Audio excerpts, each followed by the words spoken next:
position if he is in the attacking half of the field and nearer to his opponent's goal than both the ball and second to last opponent.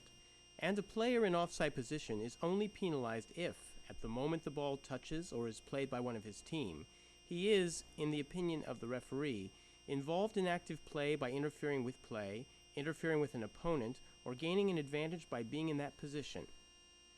Well, that's pretty straightforward. As you can see, for somebody new to soccer, this can be an intimidating rule, and it will occasionally stop people from volunteering to referee. This shouldn't be the case. Granted, if you don't know much about the game and all you do is read the words in Law 11, it will probably not make too much sense. However, in this presentation, you will be introduced to the concept of offside through numerous visual examples designed to help you easily recognize this infraction in different situations. With visual aids, understanding the basic principles of offside is simpler than you might think. And, once you have the basics down, experience is the best teacher. The more you referee, the more situations you will see, and the more confident you'll become in calling this infraction. At first glance, an inexperienced observer might question the logic of the offside rule. So, for people new to soccer, it might help to understand the history behind it. In soccer's earliest days, some players tended to be lazy. Instead of staying with the action, they would hang around the opponent's goal waiting for a teammate to send the ball to them, hoping they would end up with a quick one-on-one situation with the goalkeeper. A player who did this was said to be off his side, because the word side is the British term for the word team. This was not considered proper sporting behavior, and so a rule was instituted requiring attackers who did not possess the ball to have a minimum number of defenders between them and the goal. The actual number of required players has varied over the past 100 years, but it currently stands at 2. The infraction is called offside, since it is derived from the term of being off one side. It is not called offsides. That is a penalty only in American football. Let's begin by examining the fundamentals of the infraction. Whatever you do, do not panic if it does not sink in after reviewing these points. To really understand offside, you must see it, and you will see plenty of visual examples in this presentation. Let's start with a very simple global definition. To commit an offside infraction, the player must do two things. First, he must be in offside position at the moment the ball is played to him by his teammate. Second, he must then become involved in active play. Both qualifications must be fulfilled for an infraction to occur. As you will eventually learn, a player can be in offside position without committing an offside infraction. To be in an offside position, the player has to fulfill 3 requirements. First, he has to be in his attacking half of the field. In other words, over the halfway line. Second, he has to be ahead of the second to last defender.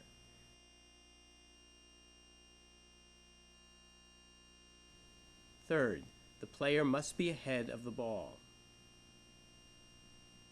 All 3 requirements must be met for a player to be in offside position. If one is not met, offside position does not exist.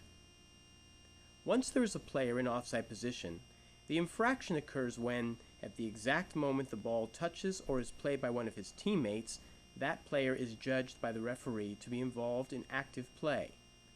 As we will eventually see, there are several ways to become involved in active play.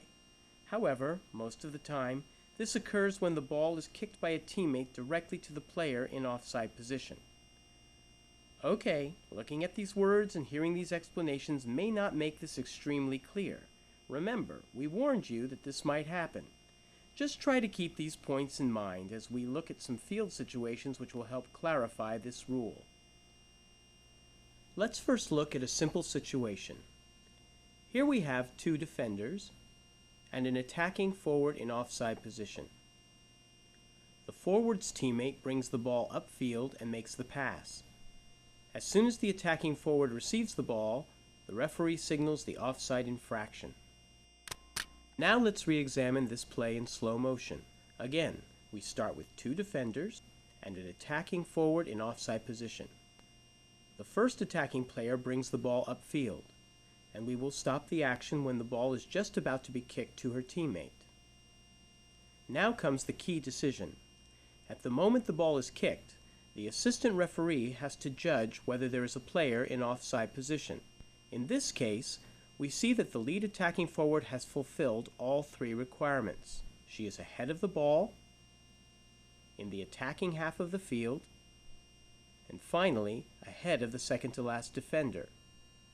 In other words, there is only one defender between her and the goal. The assistant referee is lined up even with the second-to-last defender to make it easier to see if any attacking player is in offside position.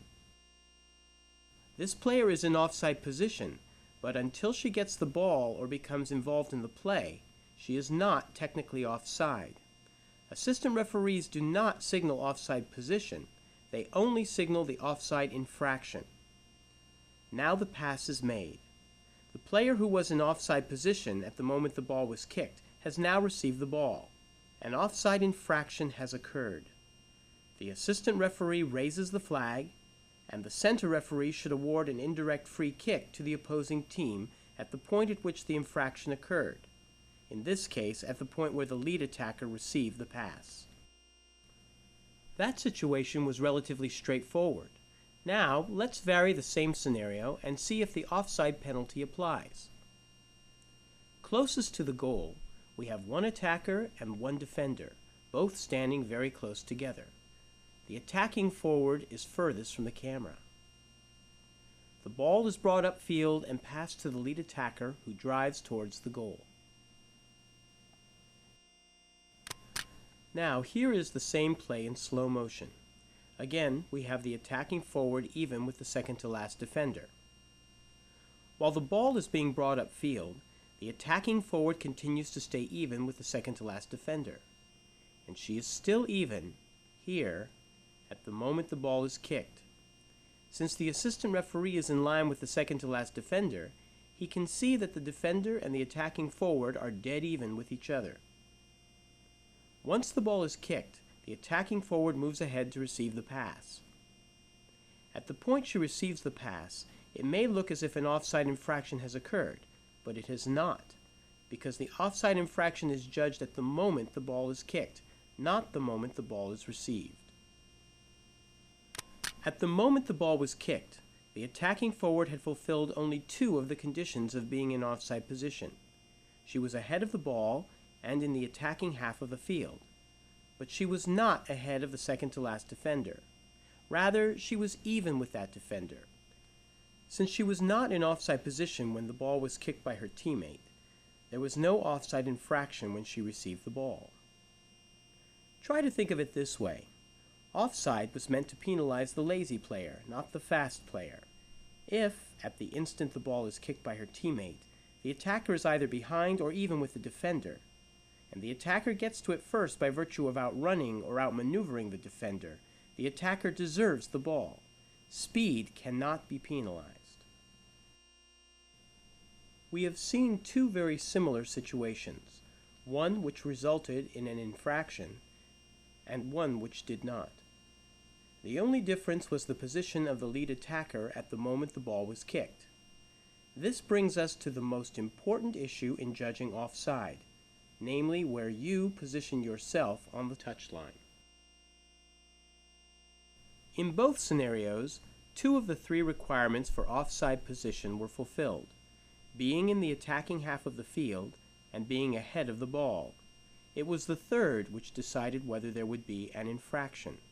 So, determining whether the attacker is ahead of the second-to-last defender is critical. To do this, assistant referees tend to stay even with the second-to-last defender. Since the goalkeeper will, in most cases, be close to the goal area, this means that you would line yourself up with the last fullback.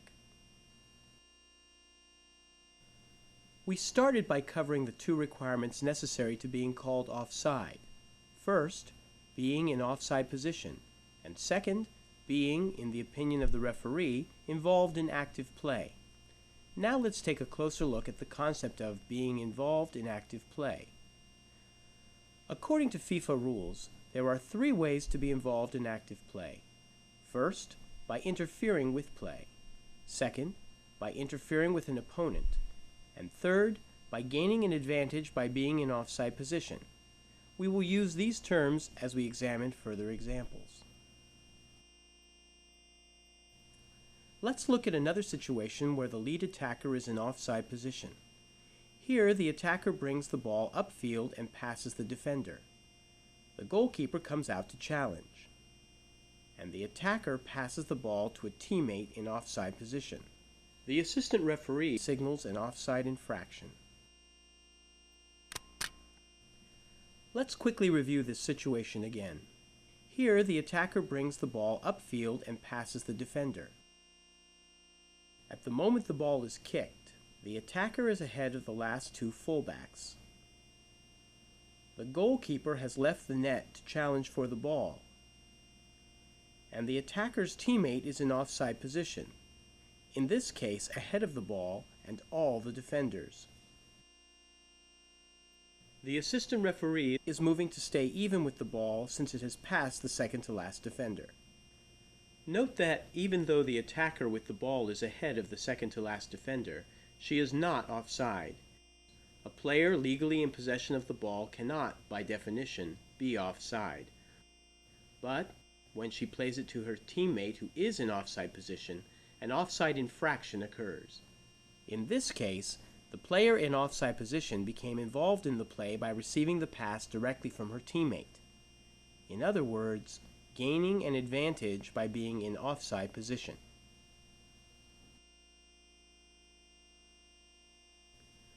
Now, let's look at a very similar play but with a different outcome. We have an attacking forward with the ball, two of her teammates, and three defenders. The attacking forward brings the ball downfield past the last fullback, and then takes a shot on goal. Looking at the same play again, we can see that at the moment the ball is kicked, there is a player in offside position. But there is no offside infraction because this player never becomes involved in the play. The ball is kicked directly to and fielded by the goalkeeper, at which point the player in offside position is still some distance away from the play. This illustrates an important concept. It is possible for a player to be in offside position and never commit an offside infraction, as long as that player does not become involved in active play. In this case, the player in offside position neither received a pass nor came close enough to the ball to interfere with play. So, how does a player interfere with play without touching the ball?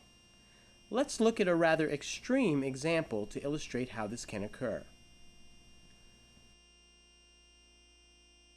Here we start off again with the attacking forward bringing the ball upfield, her two teammates, and three defenders. Note that at the start of this play, one offensive player is already in offside position, ahead of the second to last defender. The assistant referee is positioned correctly, in line with the second to last defender. As the ball is brought upfield, the attacking forward chooses to make a direct shot on goal, and her teammate, although never touching the ball, comes in between the ball and the goalkeeper.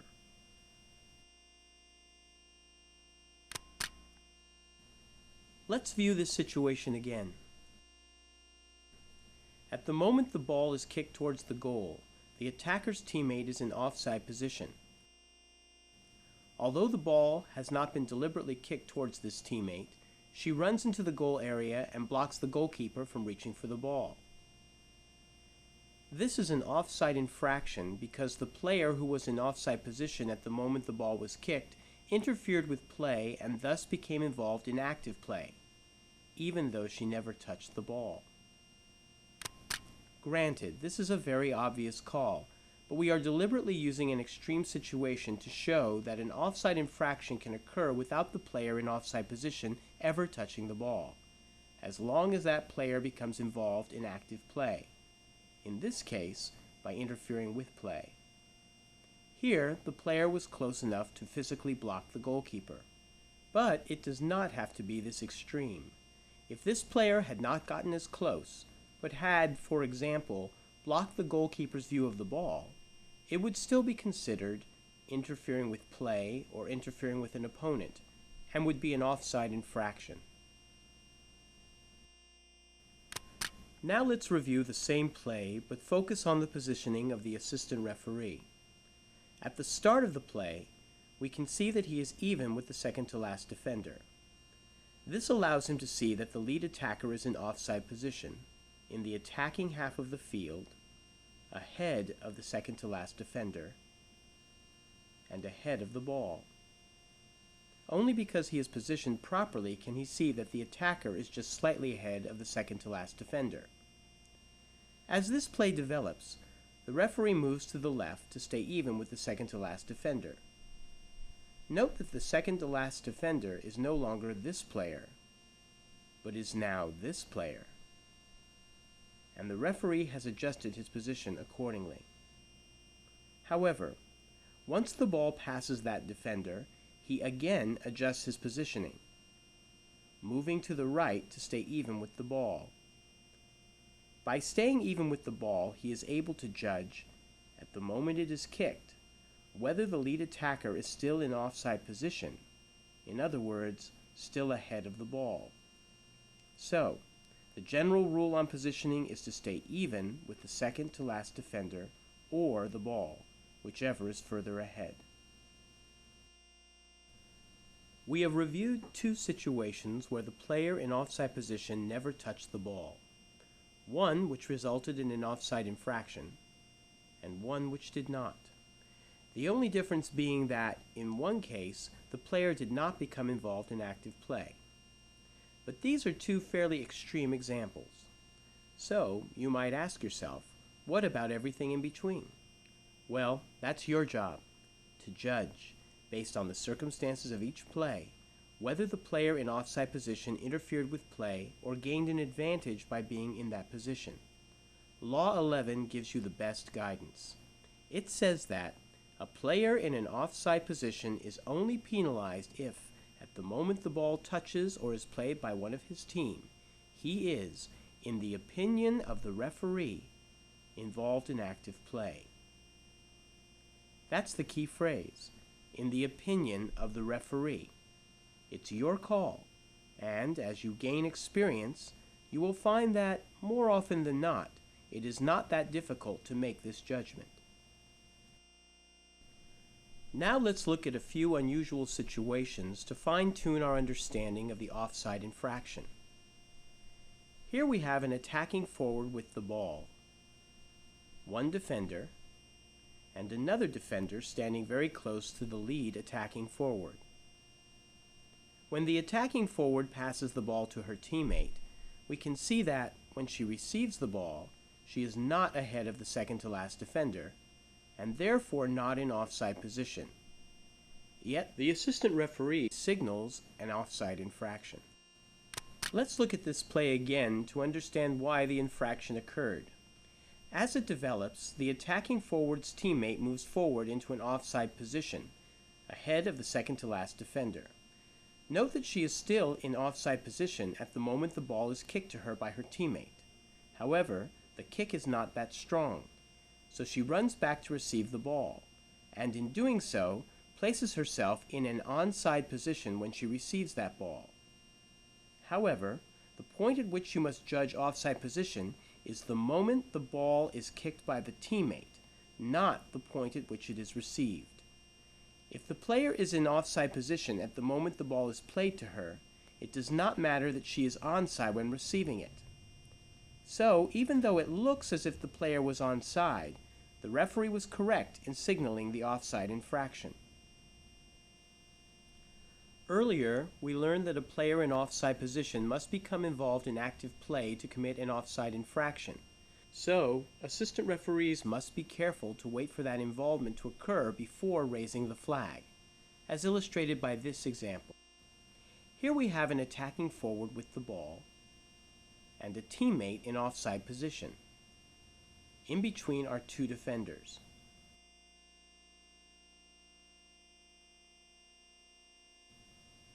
At the moment the ball is kicked, the attacker's teammate is still in offside position. it looks as if there will be an offside infraction. However, one of the defenders intercepts the ball, takes control, and moves in the opposite direction. Since the teammate never received the ball, there was no offside infraction. An inexperienced referee might have been tempted to raise the flag here, in anticipation of the infraction, but that would be an incorrect call. Be careful not to make this mistake. Make sure the player in offside position has become involved in active play before signaling the infraction. In the previous example, the defender intercepted and took control of the ball, and this stopped the offside infraction from occurring. However, a defender merely deflecting the ball does not negate the offside call, as seen in this example. Here we have the attacking forward with the ball, two defenders, and another attacker in offside position, ahead of the second-to-last defender. One of the defenders challenges the attacking forward, who then passes the ball to her teammate. As it travels towards that teammate, the second defender slightly deflects the ball, but the ball continues on to the teammate in offside position. The referee correctly signals the offside infraction. In this situation, then, the defender merely deflected the ball and, unlike the previous example, did not gain control of the ball. The forward receiving the pass still gained an advantage by being in offside position and was therefore offside when she received the ball. Now let's look at 4 separate 2-on-1 fast break situations which will reinforce the concepts we have previously covered. In the first, 2 attackers pass the second-to-last defender and move towards the goal. Even though they are both past the second-to-last defender, it is important to note that, since neither is ahead of the ball, neither player is in offside position. No matter how one-sided this situation may look, the player without the ball has not fulfilled all 3 conditions necessary to be considered in offside position. The lead attacker now takes a shot on goal. At the moment the ball is kicked, the other attacker is still behind the ball, so she never puts herself into an offside position, and therefore there is no offside infraction. In the second 2-on-1 situation, there are again 2 attackers facing only the goalkeeper. However, the attacker without the ball moves into an offside position, ahead of the ball, and is still in offside position when the ball is kicked towards the goal. As the play continues, we can see that the attacker in offside position never becomes involved in the play, so there is no offside infraction. The third situation is slightly different. It starts out the same, with the second attacker moving into an offside position ahead of the ball. However, when challenged, the attacker with the ball passes to the teammate in offside position. So there is clearly an offside infraction. In the fourth situation, we again see 2 attackers facing only the goalkeeper, one with the ball and one in offside position. The attacking forward takes a shot on goal, and the ball rebounds off the goalkeeper's hands. The attacker who was in offside position when the ball was kicked runs up and attempts to kick the deflected ball. However, like the earlier example where the ball deflected off a defender's leg, this also results in an offside infraction. The goalkeeper merely deflected the ball. She never had control. So the attacking forward is deemed to have gained an advantage by having been in offside position when the shot on goal was first made. Note that this would also be the case if the ball deflected off the goalpost instead of the goalkeeper. Of the 3 requirements necessary to be in offside position, in the attacking half of the field, ahead of the second-to-last defender, and ahead of the ball, all of our examples so far have focused only on the last 2. However, There are situations where the first, being in the attacking half of the field, comes into consideration. This occurs when all the defensive players, either deliberately or by accident, end up in the opposite half of the field. When done deliberately, it is often called an offside trap. In an offside trap, when the ball is at the other end of the field, the defensive players all move forward toward the halfway line, knowing that, to avoid being placed in an offside position, all of the attacking forwards must move back as well. Occasionally, the defensive players all move so far forward that they end up in the opposite half of the field. However, experienced forwards know that once this happens, they no longer have to stay behind the defenders. They simply have to stay in their half of the field, waiting for the ball to be sent down to them. This results in a situation similar to this. Here, there is nobody on the right side of the field except the goalkeeper, who is out of view of the camera. The attacking player with the ball is here, and the three defenders here have pulled themselves into the opposite half of the field. The two attacking forwards are just behind the halfway line. So, even though they are ahead of the second-to-last defender, who is here, and ahead of the ball, neither is in offside position because neither is in the attacking half of the field. Note that the assistant referee is positioned at the halfway line as well. He is not even with the second-to-last defender because he needs to see whether the attacking forwards are behind the halfway line. When the long pass comes from their teammate, the two forwards cross the line to catch up with the ball. When they receive the ball, they are well into the attacking half of the field. However, they have not committed an offside infraction. On the replay, we can see that, at the moment the ball is kicked by the teammate, both forwards are still behind the halfway line. Therefore, at the moment the ball is kicked, they are not in offside position, and therefore they cannot be offside when they catch up with the ball.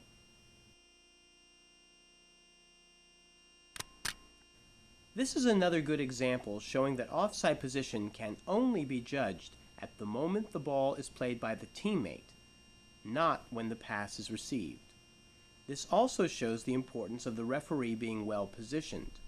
Only by positioning himself at the halfway line can the assistant referee see that, at the moment the ball is kicked, the two forwards are in their own half of the field and not in the attacking half of the field.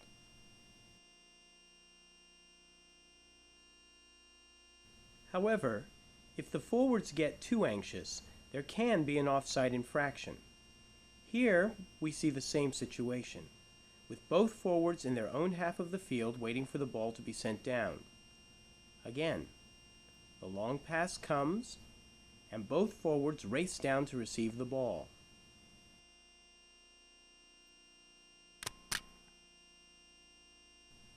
However, in this case, one forward moves just a little too early. So, at the moment the ball is kicked, she has already crossed into the attacking half of the field.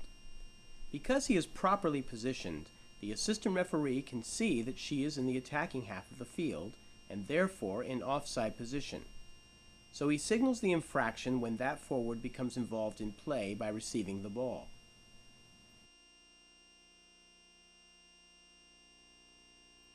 Law 11 states that, even if a player is in offside position, there can be no offside infraction if that player receives the ball directly from a throw-in, a goal kick, or a corner kick. However, this is only true up until the ball is first touched by a player after any of these restarts.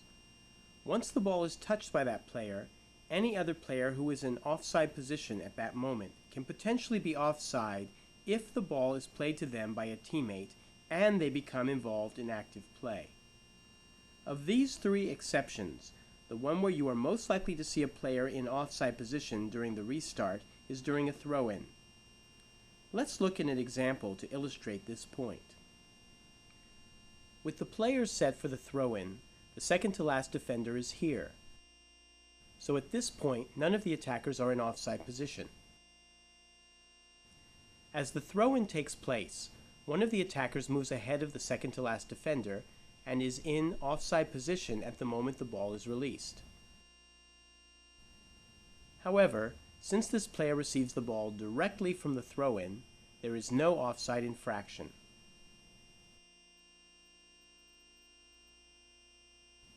Here is a very similar situation, but one which results in an offside infraction. Looking at the replay, there are 3 attacking forwards, and all of them are behind the second-to-last defender. So, at this point, nobody is in offside position.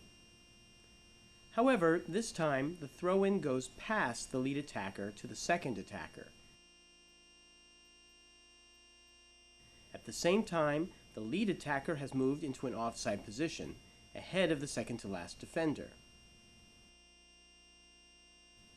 This player has received the ball directly from the throw-in, so from this moment on, the offside rule applies. At the moment the ball is kicked forward, the lead attacker is in offside position. Since she receives the ball from her teammate and not from the throw-in, an offside infraction occurs. So, when the ball comes directly from the throw-in, there is no offside infraction. When it comes from a teammate after the throw-in, there can be an offside infraction. This principle also applies to goal kicks and corner kicks. Once those restarts have been completed, the normal offside rules apply. This video has presented a number of staged situations to help you understand the very basic fundamentals of the offside rule. Once you are on the field, you will find that each situation is different, and you will see many different situations that have not been covered in this presentation. However, a good understanding of the fundamentals, combined with experience, will allow you to make good, logical judgments on the field. And remember, positioning is the key to calling this infraction. Only if you are positioned correctly can you see if one player is ahead of another at the critical moment when the ball is kicked. Stay even with the second-to-last defender or the ball, whichever is further ahead. Do the best you can, and accept that everyone occasionally makes mistakes on offside calls, even referees in the World Cup. And remember, if in doubt as to whether an offside infraction has occurred, it is probably best to keep your flag down. Experience is the best teacher. The more you referee, the easier it gets. And be sure to run your questions by the experienced referees in your region. Discussing your game situations with them can be an extremely valuable teaching aid. Thanks for volunteering to referee. Your participation is critical to the success of your local program.